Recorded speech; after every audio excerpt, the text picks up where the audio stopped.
לא? כן. זה מאוד קצר הסרטון הזה, כי תוך שניות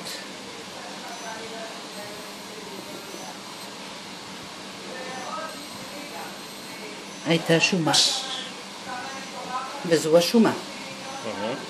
תודה רבה. בזאת הסתיימה ההדגמה. וואו. קרבי אליי, ממי.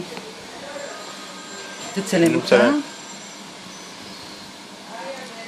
לשומה הזו קוראים נבוס.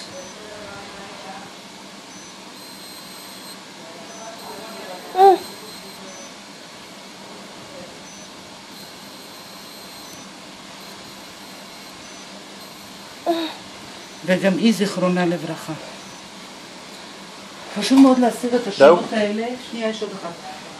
חשוב מאוד להסיר את השומות, מכיוון שבשקט יכולות לשנות את האופי שלהן ולהפוך להיות כן, את יכולה, זה טוב שאתה דברי. מתוקה, תסתובבי על הבטן. נבוסים חשוב מאוד להסיר, כי ברגע שאנחנו מסירים אותם אנחנו מונעים סכנה עתידית שהם יהפכו למשהו שהוא מזיק ולא לעניין. זהו, אתה יכול להפסיק הקלטה.